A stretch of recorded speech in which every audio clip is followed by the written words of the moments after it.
বাসায় আসার পরে আমার মা সবকিছু আমার বাবাকে বলে দেয়, আর আমার বাবা ভীষণ রাগী মানুষ।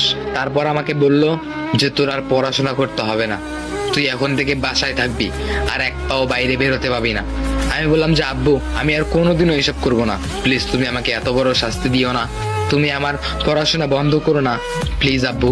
তখন আমার আব্বু আমার কোনো কথা শোনে না। তারপর আমার মাদ্রাসায় ফোন করে বলে যে আমার ছেলে আর কালকে থেকে মাদ্রাসায় যাবে না, আমার ছেলেকে আমি আর লেখাপড়া করাবো না। এইটা বলে আমার আব্বু ফোনটা রেখে দিল। বিদেশের মধ্যে আমার একটা মামা থাকতো, তার সঙ্গে আমার আব্বু যোগাযোগ করলো।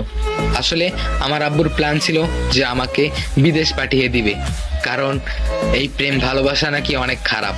আসলে সেই যুগের মধ্যে বেশি ফোনও ছিল না, আর এই প্রেম ভালোবাসাকে মানুষ খুব খারাপ চোখে দেখতো। আসলে যখন আস্তে আস্তে এলাকার মানুষ জানলো আমাদের বিষয়টা, তখন আমার আব্বু আম্মুকে ভীষণভাবে পচাতো এলাকার মানুষ। তাই আমার আব্বু এই বুদ্ধিটা করেছে, আমাকে বিদেশ পাঠানোর বুদ্ধি। আমি আব্বুকে অনেক জোর করলাম যে আব্বু প্লিজ এমনটা করো না। তখন আমার আব্বু কোনো কথাই শুনলো না, বিদেশ যাওয়ার ব্যবস্থা করে ফেললো আমার আব্বু। তারপরে একদিন রাতে চুপ করে বাসা থেকে বেরিয়ে দেখা করতে গেলাম আমার সেই প্রিয় মানুষটার সঙ্গে। তারপর যখনই আমার প্রিয় মানুষটার সঙ্গে দেখা হলো, তখনই সে সঙ্গে সঙ্গে আমাকে জড়িয়ে ধরলো, জড়িয়ে ধরে বলল আমি তোমাকে ছাড়া থাকতে পারবো না, আমি তোমাকে অনেক ভালোবেসে ফেলেছি, প্লিজ আমাকে ছেড়ে তুমি এইভাবে চলে যেও না। তখন আমি বললাম আরে পাগলি, সমস্যা নেই, তুমি তো এখন কেবল ক্লাস 6-এ পড়ো, সমস্যা নেই, আমি যদি বিদেশ চলে যাই তাহলে আমি ফিরে আসার সময় তোমার জন্য একটা ফোন নিয়ে আসব, আর তারপরে আমরা ফোনের মধ্যে কথা বলবো, ঠিক আছে? তখন সে তাও মানতেছে না, সে প্রচুর কান্না করতেছে, আমাকে জড়িয়েই ধরে আছে, আমাকে এখনো ছাড়েনি। আমি বললাম যে তুমি চিন্তা করো না, তুমি জাস্ট ক্লাস 10 শেষ করো, তারপরে এসে আমি তোমাকে নিয়ে যাব। এই কথা বলে আমি তাকে প্রচুর সান্ত্বনা দিলাম। সে আমাকে জড়িয়ে ধরে কান্না করতেই লাগলো, আর আমারও চোখ দিয়ে পানি চলে আসলো। আসলে বুঝতেই পারলাম না এতটা মায়ায় পড়ে গেছি তার, কিভাবে যে তাকে ছাড়া থাকবো কিছুই বুঝতেছিলাম না। তারপরে বিদেশ চলে গেলাম আমার প্রিয় মানুষটাকে রেখে। সেদিন আমার খুব কান্না পাচ্ছিল, আর সেদিন আমার আব্বু আম্মু খুব কান্না করেছিল, কিন্তু তারপরেও কোনো উপায় নেই, আমাকে বিদেশ পাঠিয়েই দিল। তারপরে আমি বিদেশ চলে গেলাম। প্রতিটি রাত, প্রতিটা মুহূর্ত আমার সেই প্রিয় মানুষটার কথা মনে পড়তো। প্রতিটা রাত আমার চোখ দিয়ে পানি পড়তো, আর আমার বালিশ ভিজতো। আর আমার প্রিয় মানুষটিও হয়তোবা প্রচুর কষ্টে আছে আমাকে ছাড়া, হয়তোবা সেও আমাকে কখনো ভুলতে পারবে না। এইরকম করে কেটে গেল 3 বছর। তারপর একদিন আমি আমার আব্বুকে কল দিলাম, আব্বুকে কল দিয়ে বললাম কেমন আছো? আব্বু বলে যে অনেক ভালো আছি। ফ্যামিলি সম্পর্কে অনেক কিছু জানলাম, আর সর্বশেষে বললাম আব্বু 3 বছর তো হয়েই গেল, এখন বাসায় যাই। তখন আব্বু বলল না, এখন আসার দরকার নেই, আর 1 বছর পরে আয়। তখন আমি আব্বুকে বললাম আব্বু মনে কিছু নিও না, একটা কথা বলবো। তখন আব্বু বলল কি? তখন আমি বললাম ওই পাশের গ্রামের মেয়েটা যার সঙ্গে আমার রিলেশন ছিল, সেই মেয়েটা কেমন আছে? তখন আমার আব্বু কোনো উত্তর দেয় না। এরপরে আমার আব্বু বলল ঠিক আছে ফোন রাখ, আমার একটা কাজ আছে। এই কথা বলে আমার আব্বু ফোন রেখে দিল। তারপরে আরো 1 বছর চলে গেল। 4 বছর আমার প্রচুর কষ্টে চলে গিয়েছে। যখন আমার বাসায় ফেরার সময় হলো, তখন আমি আমার প্রিয় মানুষের জন্য একটা ফোন কিনলাম। তারপরে আমি আমার বাবার জন্য একটা ফোন কিনলাম, আম্মুর জন্য একটা ফোন কিনলাম। আমার সেই প্রিয় মানুষটার জন্য 3টা শাড়ি কিনেছি, আম্মুর জন্য শাড়ি কিনেছি, আব্বুর জন্য পাঞ্জাবি কিনেছি।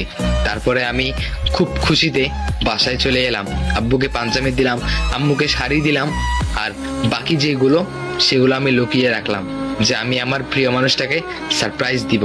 তারপরের দিন খুব সকালে উঠলাম ঘুম থেকে। সকালে উঠে আমি আমার সেই প্রিয় মানুষটাকে দেখার উদ্দেশ্যে রওনা দিলাম। তবে সেদিন সেই এলাকায় গিয়ে আমার সেই বন্ধুরার সঙ্গে দেখা করলাম। মনে আছে আপনাদের? একটা ভাইয়া ছিল যার সঙ্গে খুব ভালো ফ্রেন্ডশিপ ছিল আমার, তার সঙ্গে দেখা করলাম। দেখা করে বললাম আচ্ছা আমার প্রিয় মানুষটা কেমন আছে? তখন সে ভাইও কোনো উত্তর দেয় না, সে ভাইয়ের চোখ দিয়ে কেন যেন পানি পড়তেছে। আমি বললাম কি হলো ভাই, এমন করতেছো কেন? তখন সে ভাই আমাকে জড়িয়ে ধরলো। আমি বললাম যে ভাই কি হয়েছে? তখন সে বলল তুমি তোমার প্রিয় মানুষের বাসায় যাও, গেলেই বুঝতে পারবে। এরপরে আমি বললাম যে কি হয়েছে? তখন আমার ভাইটা বলে তুমি আগে যাও।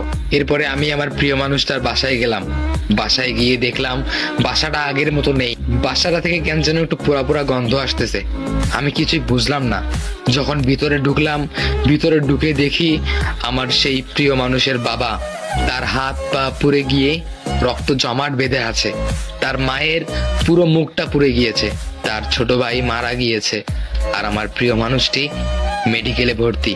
আসলে আমি বিদেশ থেকে আসার 3 দিন আগে তাদের বাসায় আগুন লাগে, হয়তোবা কেউ শয়তানি করে আগুন লাগিয়ে দেয় শত্রুপক্ষ। তারপর খুব তাড়াতাড়ি আমি মেডিকেলে গেলাম, গিয়ে দেখলাম আমার প্রিয় মানুষটির সমস্ত চুল পুড়ে গিয়েছে, তার মুখ পুড়ে গিয়েছে, তার পুরো বডি পুড়ে গিয়েছে। এইটা দেখে আমি হয়তোবা ভিতর থেকে অনেকটা মরে গিয়েছি। আমি আমার প্রিয় মানুষটার কাছে গেলাম, কাছে গিয়ে বসলাম, বসে বললাম যে হ্যাঁ জান পাখি, একটু চোখটা খুলে আমার দিক তাকিয়ে দেখো, আমি এসেছি তোমাকে নিয়ে যাওয়ার জন্য। তখন সে আস্তে আস্তে চোখ খুলে, সে চোখ খুলতে অনেক কষ্ট হচ্ছিল তার, আস্তে আস্তে চোখ খুলে সে আমার দিকে ভ্যালভ্যাল করে তাকিয়ে থাকে, কিন্তু কোনো কথা বলতে পারে না, তার চোখ দিয়ে পানি পড়তেছে। আমি বললাম পাগলি, কান্না করিও না, আমি তো চলে আসছি, এই দেখো আমি তোমার জন্য ফোন নিয়ে এসেছি, শাড়ি নিয়ে এসেছি, সমস্যা নেই, আমি তোমার সমস্ত চিকিৎসা করব, তুমি আবার আগের মতো সুস্থ হয়ে যাবে। দেখলাম সে আবার কান্না করতেছে। তখন ডাক্তার সাহেব এসে বলল প্লিজ ওনাকে বিরক্ত করবেন না। আমি ডাক্তার সাহেবকে বললাম ডাক্তার সাহেব প্লিজ যে কোনো কিছুর বিনিময়ে আমার সেই প্রিয় মানুষকে আপনি সুস্থ করে দেন। তখন ডাক্তার সাহেব আমাকে বলল আমরা অনেক চেষ্টা করতেছি, এখন বাকিটা উপরওয়ালার হাতে। আমি খুব টেনশনে ছিলাম, সেদিন আমি বাসাতেও যাইনি, সারা রাত আমার চোখে ঘুমও নেই। তখন তার ফ্যামিলি থেকে তার মামা আসলো, মামা এসে আমাকে বলল বাবা তুমি আজকে বাসায় যাও, ততক্ষণ আমি এখানে থাকবো। এই কথা বলে আমি বাসায় গেলাম ফ্রেশ হওয়ার জন্য। তবে বাসায় গিয়ে আমি গোসল করলাম, গোসল করে মসজিদে গিয়ে নামাজ পড়ে আমি আমার প্রিয় মানুষটার জন্য দোয়া করলাম, হে আল্লাহ তুমি তাড়াতাড়ি আমার প্রিয় মানুষটাকে সুস্থ করে দাও। আর তারপরে হঠাৎ করে ফোন বেজে উঠলো, ফোনটা রিসিভ করে শুনলাম ডাক্তার সাহেব আমাকে বলল আই এম সরি, আমরা আর তাকে বাঁচাতে পারলাম না। এটা শুনে আমি হয়তোবা ভিতর থেকে অনেকটা মরে গিয়েছি। তখন আমি কি করব কিছু বুঝছিলাম না। তারপরে আল্লাহকে বললাম আল্লাহ আমার দোষটা কি ছিল, কেন তাকে আমার জীবন থেকে কেড়ে নিলা তুমি? এই 4টা বছর তার জন্য আমি অপেক্ষা করেছি, আর আজকে তাকে পেয়েও পেলাম না, তুমি তাকে নিয়ে চলে গেলে, আমাকেও নিয়ে যাও আল্লাহ, তুমি এমনটা কেন করলে? এইটা বলে আমার খুব কান্না পাচ্ছিল। তারপর থেকে আমি এমনই আছি, আমার প্রিয় মানুষটি আমাকে ছেড়ে চলে গিয়েছে, তারপর থেকে আমি কাউকে ভালোবাসতে পারিনি। এখনো তার স্মৃতি আমার বুকের মধ্যে আগলে রাখি, এখনো তাকে নিয়ে সবসময় আমি ভাবি, তাকে নিয়ে ভাবতেই আমার ভালো লাগে, আর অন্য কাউকেই আমার জীবনে চাই না, তার স্মৃতি নিয়েই বেঁচে থাকতে চাই বাকিটা জীবন, কারণ তাকে আমি অনেক ভালোবাসি। সো গাইস, গল্পটা কেমন লাগলো সবাই কমেন্ট বক্সে জানাবেন, আর আরো সামনে নতুন নতুন গল্প নিয়ে আসবো। তো সবাই ভালো থাকবেন, সুস্থ থাকবেন।